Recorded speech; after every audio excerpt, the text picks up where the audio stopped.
Close your eyes and listen.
Welcome back, everyone. I'm Kalani, your host and teacher here at World Drum Club, and this is an introduction to a series of lessons that are ongoing for our patrons, but I wanted to give you a little intro so you can decide if it's something you might want to pursue.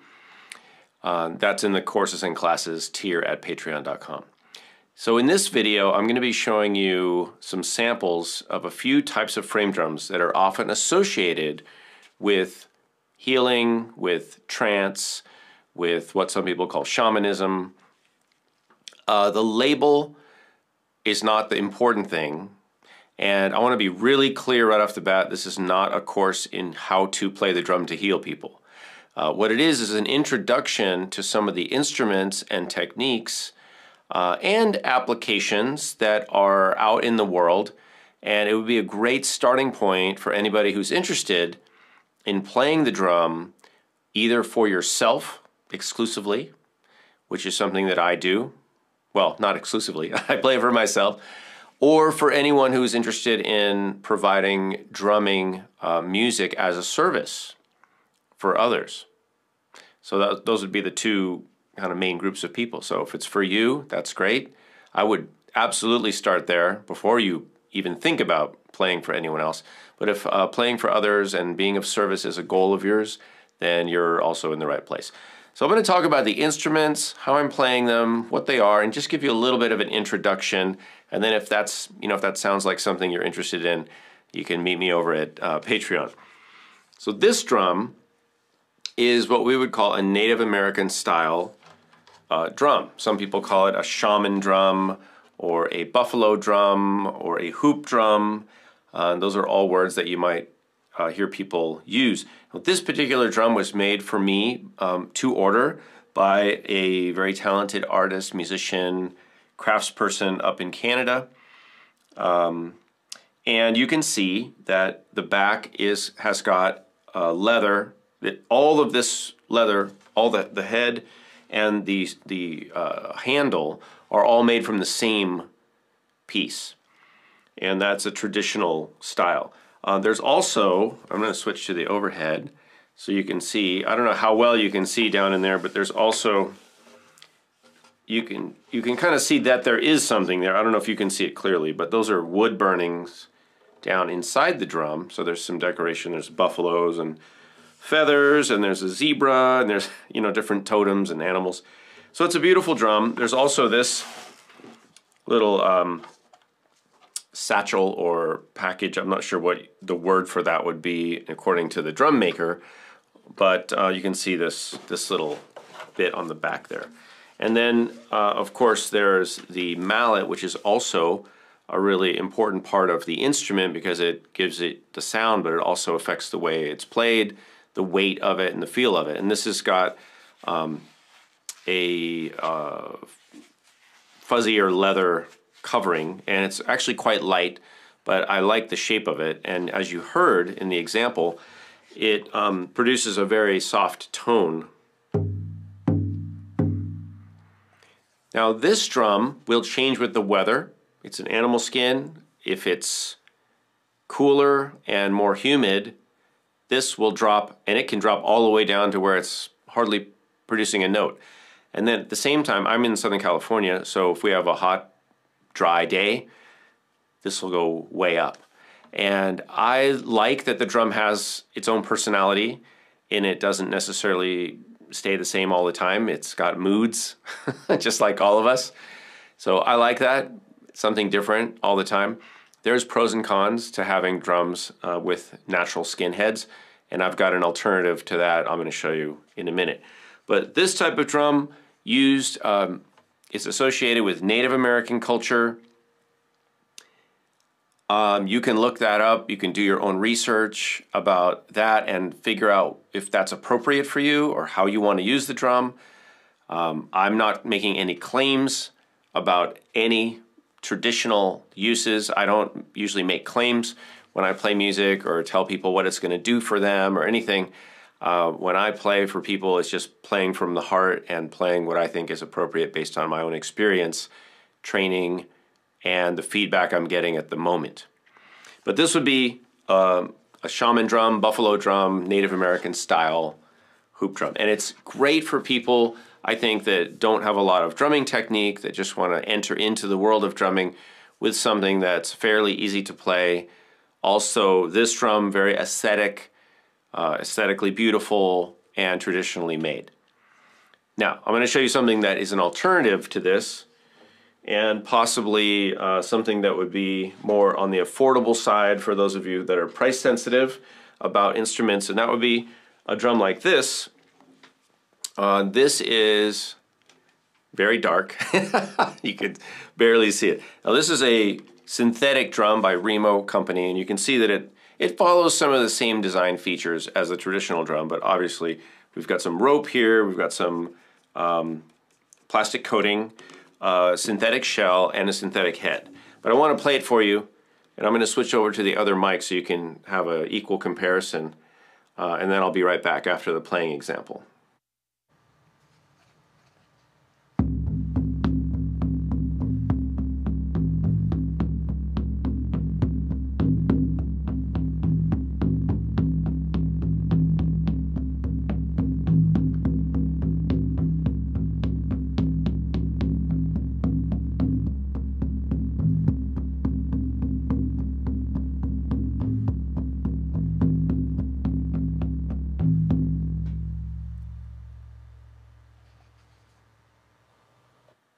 Okay, now this drum is, like I said, it's synthetic, and as you can tell, it has a very low tone, and I'm playing with the same mallet as I play the other drum, but you could use different kinds of mallets.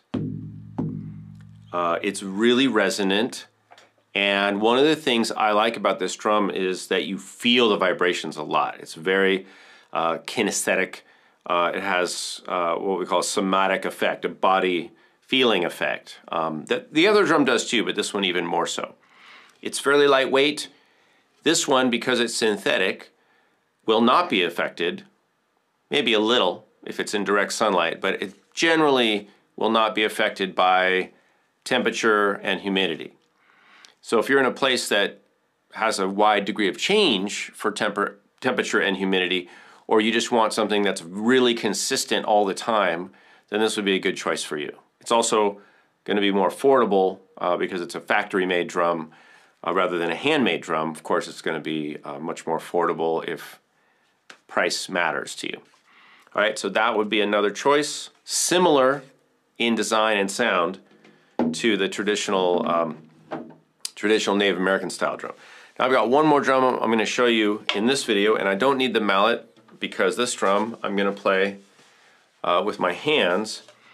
Now this is called a bendir, and it's a drum that would be played in what we call the Middle East or Arab countries, and it's a frame drum. It's a lightweight head, lightweight shell, and as you can see, it's a very beautiful drum.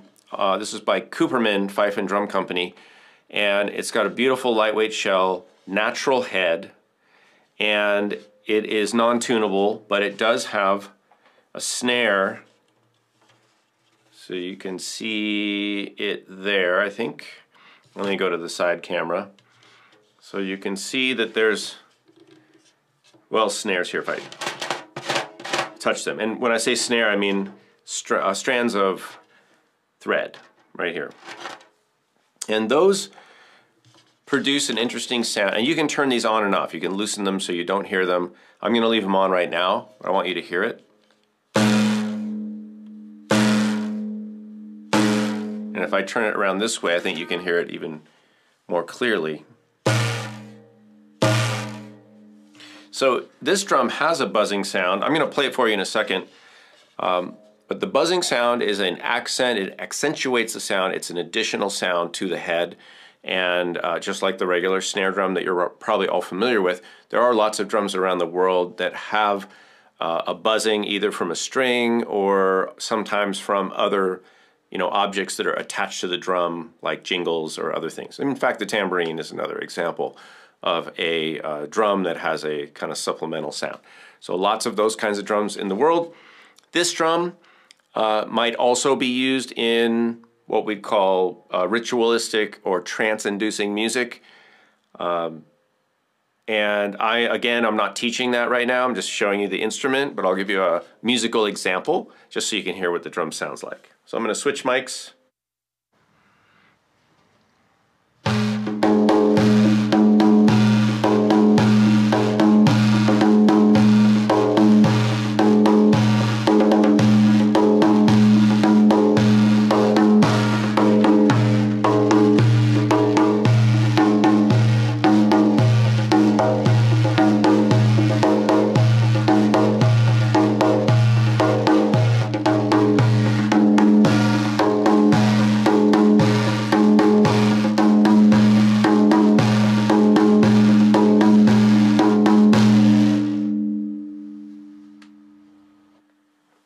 Okay, beautiful sound. This drum, very lightweight. It's got a thumb hole on the shell, so it's actually pretty easy to hold.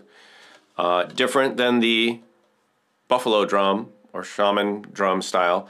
There's a little more technique involved playing this drum with my hand. And of course you could play it with a mallet, but that would be non-traditional, but it could be done.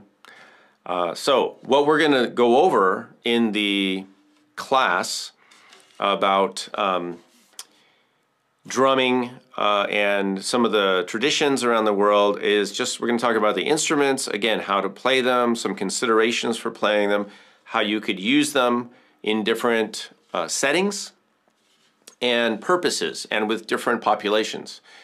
And in case you guys didn't know, I am a board certified music therapist. I have training and experience in lots of different settings. So we can talk a little bit about research. I can answer questions about different populations, how to reach different goals, how to avoid maybe perpetuating misinformation, which I think is important. I've also done lots of retreats and workshops for people that I would consider to be on the recreational side or the therapeutic side, which is also really popular and important for people to get some relief through music making, and just music in general. I've played for lots of yoga classes. I've played for retreats and workshops by other people. I've done recordings. So I have a lot of real experience providing music for people and also for myself. So even, like I said, even if you're interested in using these instruments for self-care, I can help you with that, and we'll cover that over in the course. So if you're interested in that, you can sign up for one of the tiers over at patreon.com/Kalani, and that would be the classes and courses tier. And it's very affordable as compared to other opportunities that are out there. So again, you can sign up for as long as you want, stop anytime, no pressure. But we'll be having some meetings, and I'll be making some videos for you all over at patreon.com/Kalani. So if that's of interest to you, I'll see you over there. And for everyone else, come back to the channel and find something else of interest. If this isn't your thing, you'll find something here at World Drum Club. So thanks for stopping in, and I wish you all happy music making, and I'll see you soon.